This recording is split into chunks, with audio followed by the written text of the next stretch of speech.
Thank you for listening to Depictions Media Radio.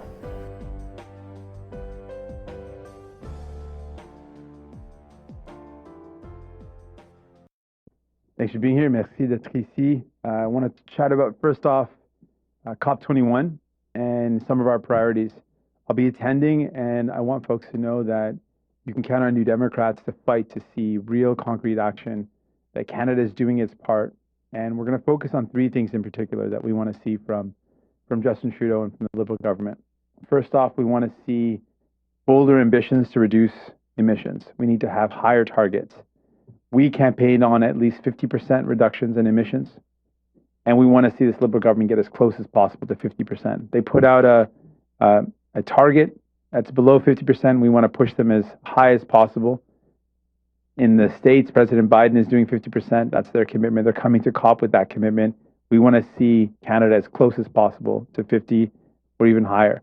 But 50 is what we're hoping for, and we're going to try to push the Liberals to be as high as possible. They've given a range of 40 to 45. We'd like to see them at the higher end of that. We also want to see a real commitment to ending fossil fuel subsidies. The federal government should not be subsidizing new oil and gas. What the federal government should be using and incentivizing with federal resources is to invest in sustainable energy and sustainable sources of energy, renewable energy. That's where we should be using our federal resources, and we should be incentivizing. And so we're going to, again, push hard to make sure there are some clear commitments to end fossil fuel subsidies and to instead incentivize renewable energy. And finally, and perhaps most importantly, we cannot fight climate crisis by leaving thousands of workers behind. So there has to be a clear plan to invest in creating good jobs for workers, to make sure workers are not left behind, to give them a clear path. What is it going to look like for them and their families and their futures? We want to make sure that in our commitment to fight this climate crisis, we bring everyone along. We will not be able to move forward if the workers who are right now worried about their future are not included in the plan. And so that's something that's very important to us. And I want workers to know that while everyone believes strongly that we need to have real action on fighting the climate crisis, New Democrats also believe we cannot leave workers behind. And we are committed to making sure there's a clear path that ensures a bright future for all workers.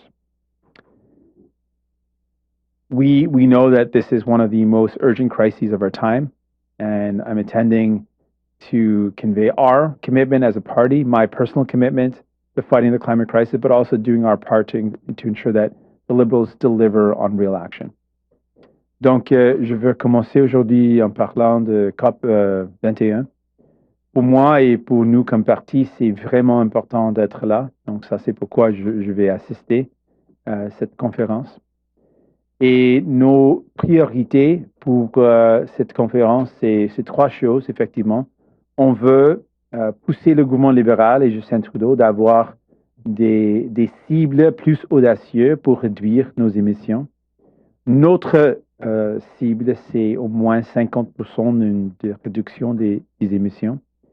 Donc, on va essayer de mettre la pression sur le gouvernement libéral, sur Justin Trudeau, d'augmenter notre cible nationale pour réduire les émissions.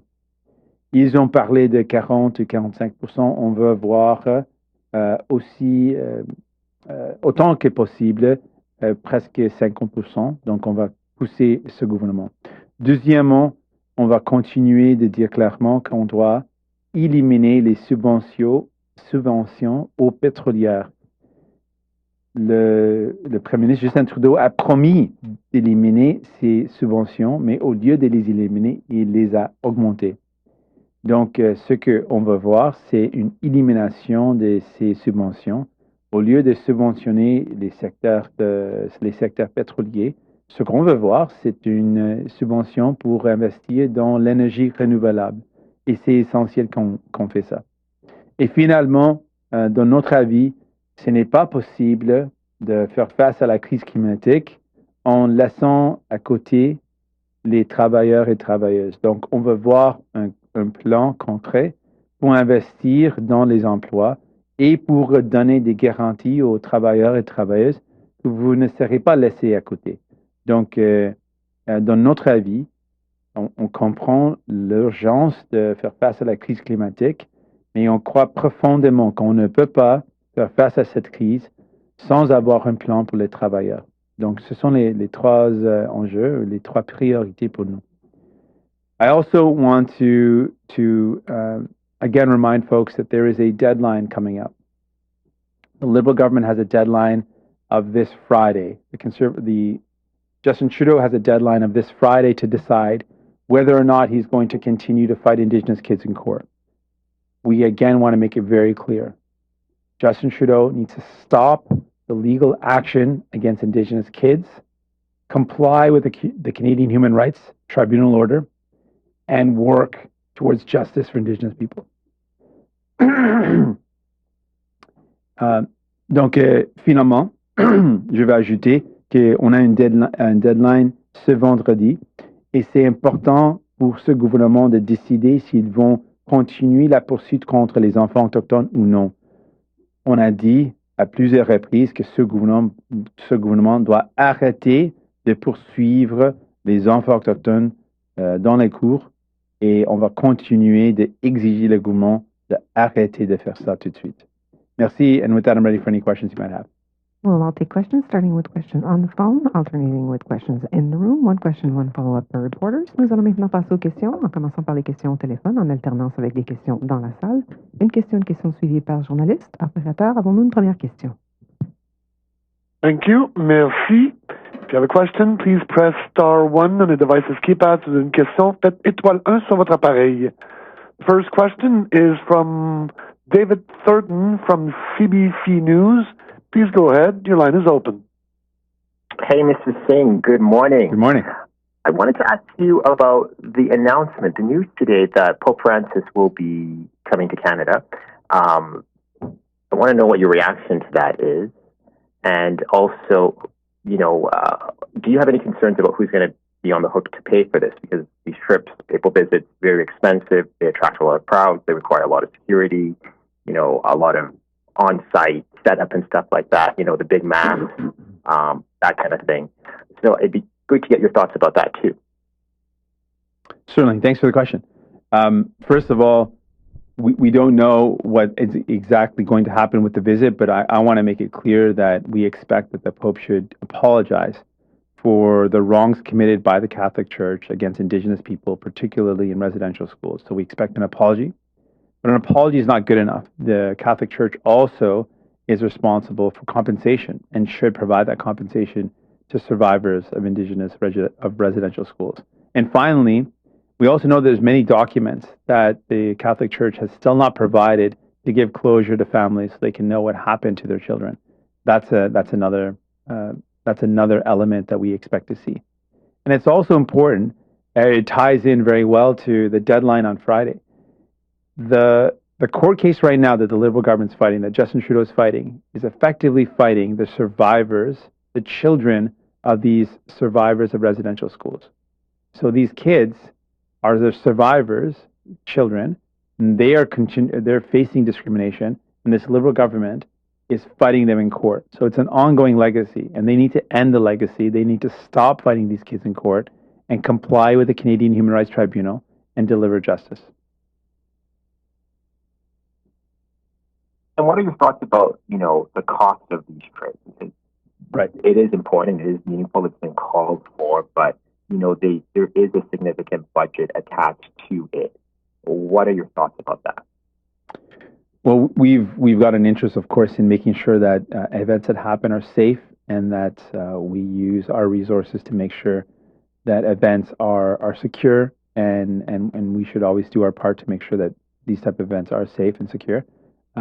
And in terms of cost or cost sharing, that's an interesting reflection, something that we can definitely take a look at. Is there a way for visiting parties to contribute in terms of their security and in terms of the preparation they need to do to make sure the events are safe and secure? Well, now I'll take question in the room. Kevin? Morning, Mr. Singh. Kevin Gallagher, CTV National News.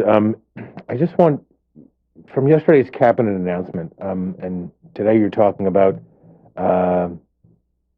having better commitments or stronger commitments up to 50% of emission reductions at COP.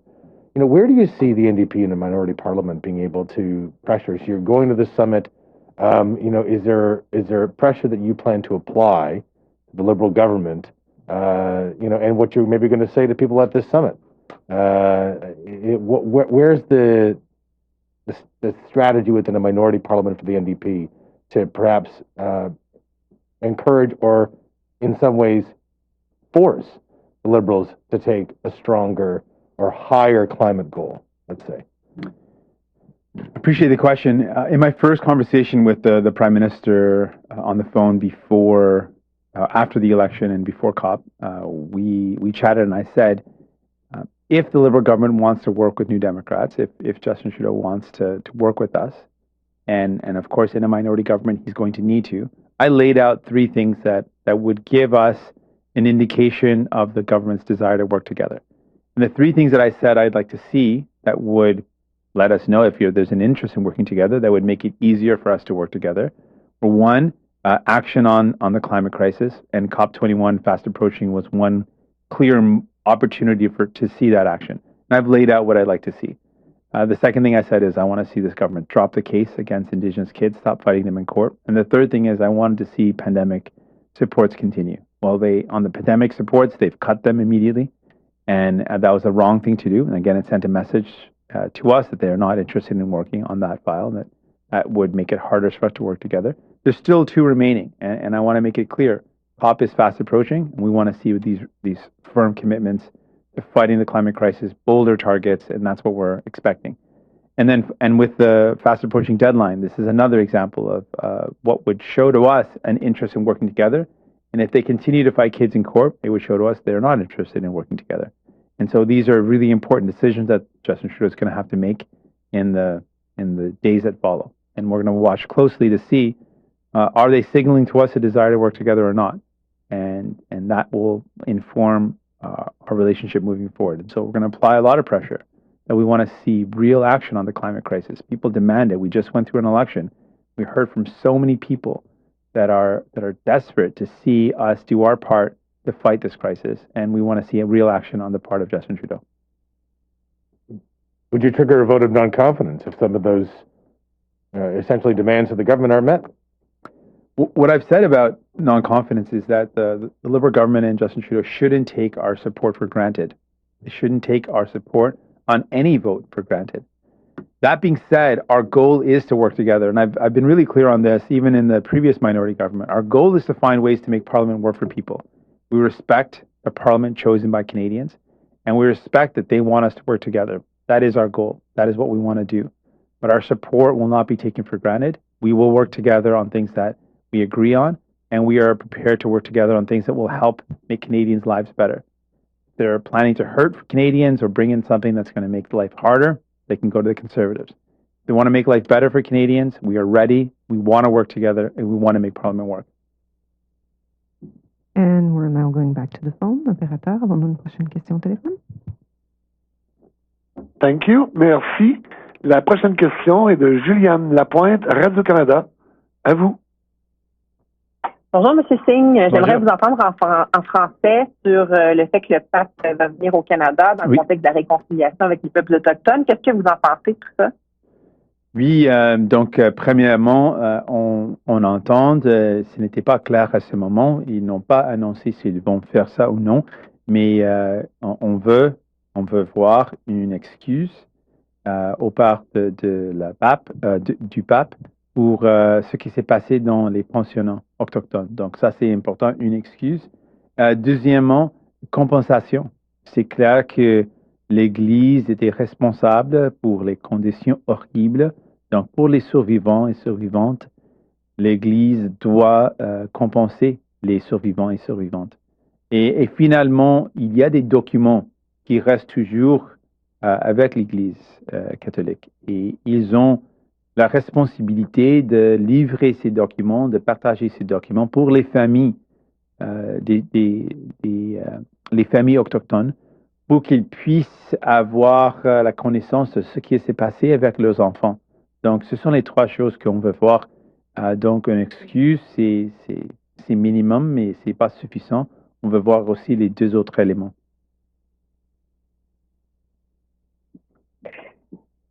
Autre question. Aux dernières élections, ça a pris 44 jours avant que les députés reviennent au Parlement. Cette fois-ci, on parle de 62 jours entre les élections puis le retour au Parlement. Qu'est-ce que ça vous inspire? Pourquoi? Ça vous inspire le fait que ce soit aussi long comme ça? Pour moi, ça soulève la question de pourquoi M. Trudeau a déclenché les élections. Il a dit que on est dans un moment urgent, un moment important d'entendre la volonté de la population canadienne, d'entendre leurs besoins et puis répondre. Mais si c'était une question urgente, pourquoi elle a pris assez de temps autant de temps pour retourner au Parlement?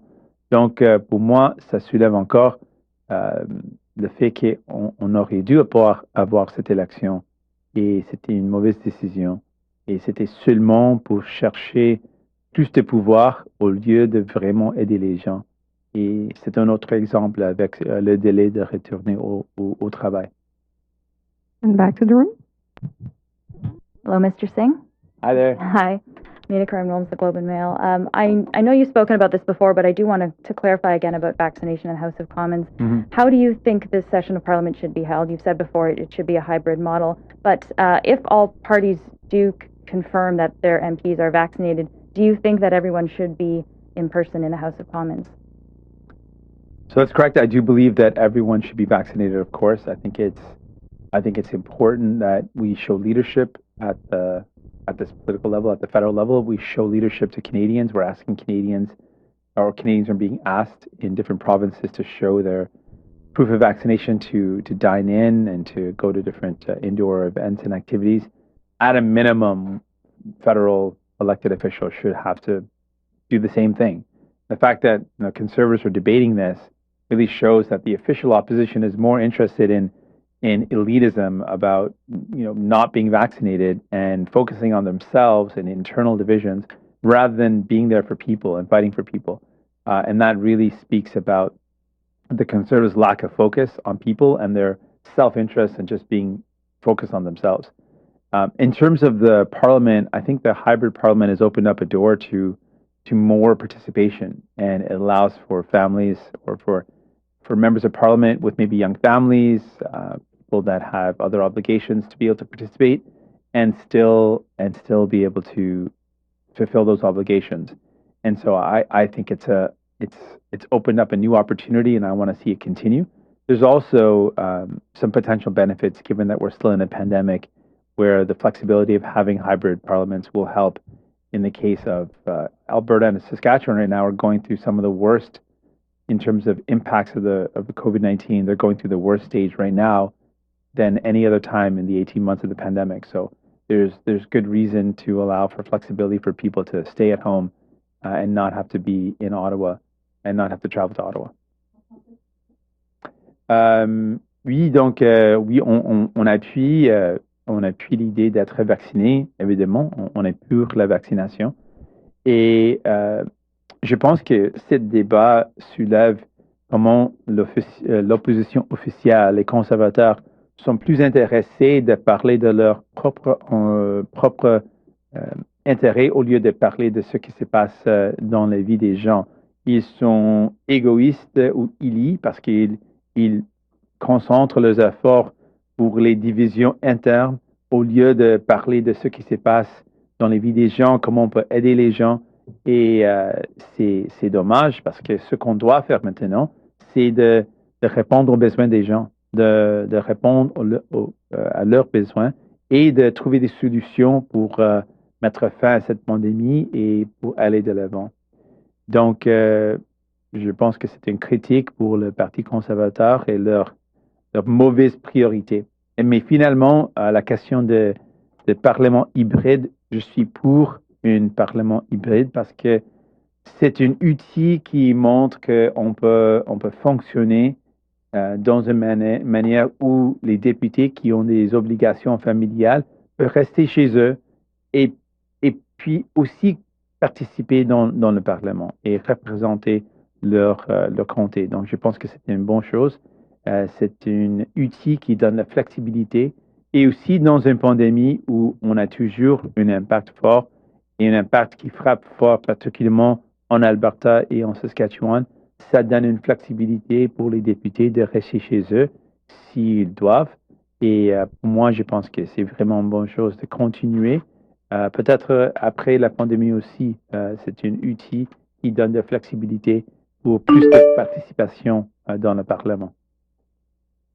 Just as a follow-up, just to clarify then, so do you think, just as many other workplaces may be doing across the country, that this should maybe, the hybrid model could be a new standard going forward, even past the pandemic for the House of Commons? Yeah, actually, I just said that in French, actually, funny enough. Yeah, I think it is something for us to consider. I think the flexibility that it provides, even outside of a pandemic scenario, if we want to participate, if we want to encourage younger MPs with families, women to participate in politics, we can't just say, okay, participate without doing something to make it more welcoming or easier or more conducive, more accessible. And having a hybrid parliament, I think, is a tool that we've just gone through that works and would encourage more participation, would help maybe a young family that's deciding whether or not they want to enter into politics to make that decision. And I think it's better for Canada to have more participation from people that would otherwise feel like they couldn't do this. And I think it's a good tool that will encourage more folks to get involved in politics and encourage more folks to represent their communities. Opérateur, avons-nous une question au téléphone?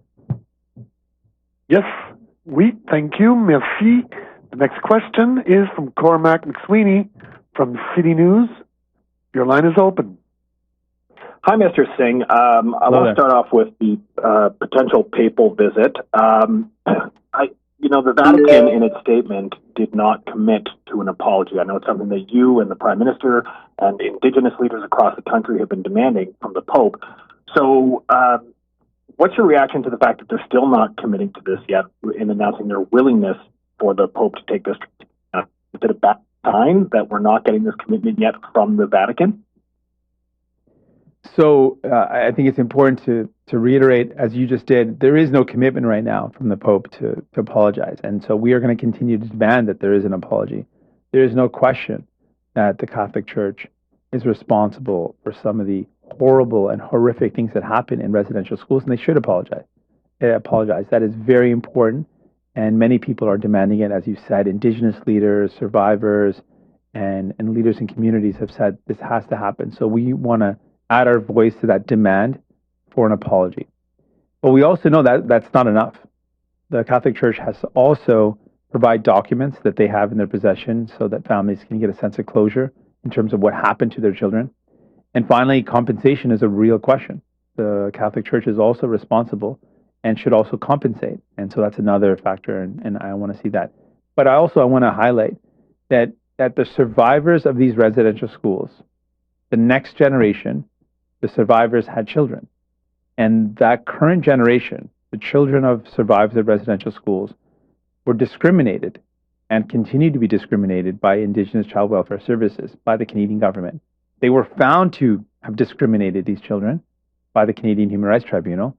And this government is fighting these kids in court. And there's a deadline this Friday. And again, I want to make it clear. While we want the church to apologize and we want them to compensate and we want them to disclose documents, we also need the Canadian government to stop fighting the next generation of kids in court. So stop the legal battles, stop fighting these kids in court, and actually deliver justice. And my follow-up is on COP26. I'm hoping for a little bit of clarity here from your opening remarks on this. You said you want to see a target of 50% by 2030 GHG reductions from 2005 levels, but you'd be happy to see if it's closer to 40 to 45%. However, the 40 to 45% is already the government's target. They announced that in the spring that their target is 40 to 45%. So, can you clarify exactly what you're calling for here, and why would you settle for a lesser target when you just went through a campaign saying we need to see 50%? Oh, we absolutely want to see 50%. President Biden is committing to 50%. To me, it's a lack of leadership to not even match the level of the United States. We should be doing 50%, without a doubt. The Liberals put out a put out a range. If they're putting out a range, they should be at the higher end of that range. But we want to make it clear, our goal is 50%. We campaigned on it. We believe that Canada should do at least that, 50%. That is the right thing to do. And we're going to continue to push for that. But the Liberals, when they put out a range, well, they might do 40 then. Well, our goal is to push them to go as high as possible, to be as bold as possible, to fight this climate crisis. And so we're going to use our position. I'm using my position to say we need to do more. And Canada needs to do more. And Justin Trudeau needs to do more. But not just having higher targets. We've seen this government have target and then miss them. So not only do we want to see higher targets, we also want to see a plan to achieve those targets. A target without a plan is also meaningless. So we want to see a clear plan as well that lays out how they're going to achieve this target. So we're going to push them higher, and we want to see a clear plan. And the last question will be in the room. Fraser? Yes, morning. Fraser from APTN National News. So just back to the papal visit. Sorry, I know you want to talk about COP. Everyone's asking about the papal. But as you know, what the Catholic Church should do and what they actually do are two very different things. And, there's no sense that as it stands now, when the Pope does come, that he will use that opportunity as anything about records or doing an apology or that. So, he's going to be a visitor here on Canadian soil, and the government will obviously be paying some of the costs of the visit and that. What should they do to, set the agenda to make sure that some of these things happen? Because as it stands now, none of this will happen. I think your question is really important because, again, it reiterates that right now there is no apology on the agenda. They've talked about vaguely helping with reconciliation, but there's no apology. What we expect the federal government to do is what we're doing, to demand that apology, to push for that apology, and to push for the release of documents, and to push for compensation. All three need to happen.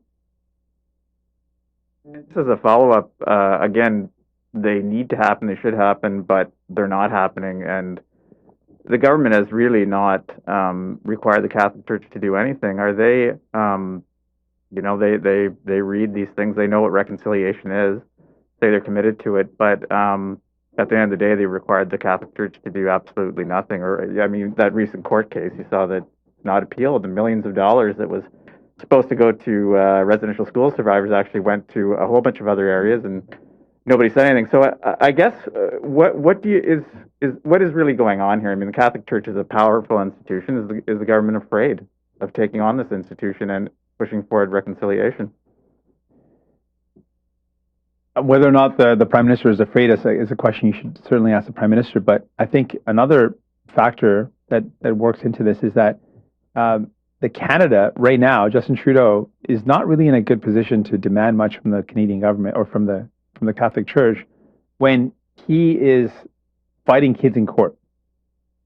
And I think that also factors into it. How can, on one hand, Justin Trudeau demand an apology when he is fighting the survivors of Indigenous kids, their next generation, the kids of those survivors, are now being fought by this Liberal government in court? How do you have the moral authority to say, okay, well, you've got to apologize, but I can fight the kids in court? That probably factors in as well. The Liberal government has to stop this legal battle. They've got a responsibility. They've got to stop fighting these kids in court, acknowledge the reckless and willful discrimination of these kids, and that it's ongoing, and commit to fixing it and compensating the kids. I think that's definitely a part of this dilemma that we're in right now, because we've got a government that on one hand talks about reconciliation but doesn't walk the path, and they're not in a position then to demand action from other parties when they themselves aren't doing what's necessary. And I was told we have time for one last question. Kevin? Is it because it's Kevin? Sure, why not? Listen, I just wanted to take a step towards the vaccine mandate stuff that the Conservatives across the street are talking about right now. But a big part of their argument that I heard this morning was, that they want more the freedom of choice and the right to privacy to be respected. Do you think that vaccine mandates, like the one that will be imposed on MPs at the House of Commons, violate those principles of freedom of choice and a right to privacy? It's an interesting thing. So the Conservatives are in provinces where if you want to go in to dine in, you're going to have to show proof of vaccination. So they somehow think that they deserve to be treated differently than Someone in Ontario right now that needs to go that wants to dine in has got to show proof that they're vaccinated. You want to go into a movie theater, you got to show proof that you're vaccinated. So somehow the Conservatives, the official opposition of Canada, thinks they deserve to be treated differently than everyday Canadians. Pretty elite of them and pretty disconnected from reality. We should be showing leadership in getting vaccinated. Getting vaccinated is safe. It's important. It helps keep people safe. We've got lots of evidence that when you're vaccinated, you're far less likely to get seriously ill from the virus. So the fact that they're focused on this, while we've got Alberta and Saskatchewan struggling right now under the weight of the pandemic, and healthcare workers that are at their wits' end, that are at their limits. We've got people that are worried about what's going to happen in the future. We've got workers that want to see investments to make sure we get out of this pandemic. We've got lots of things going on, and they're focused on themselves and whether or not they should be treated differently than everyone else in Canada.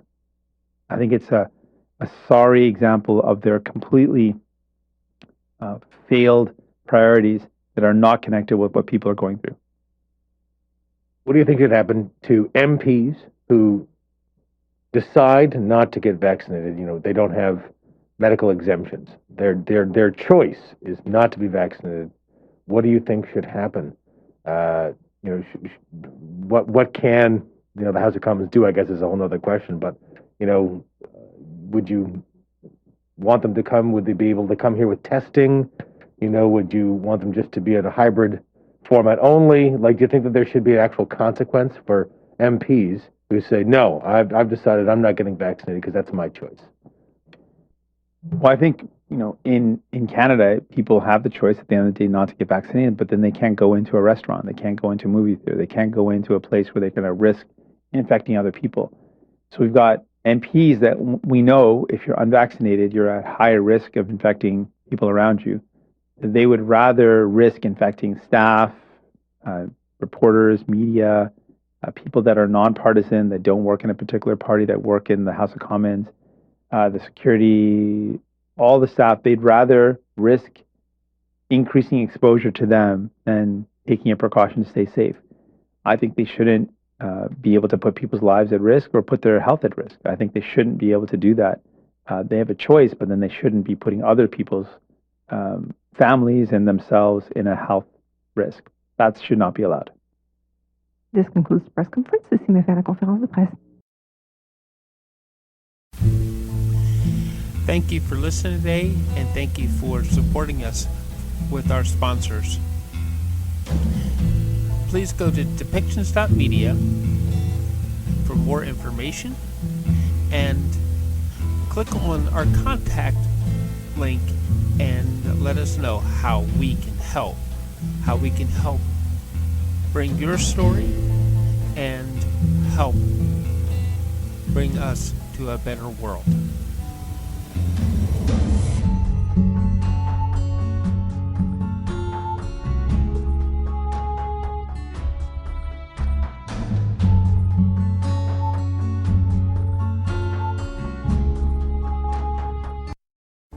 This show has been produced by Depictions Media.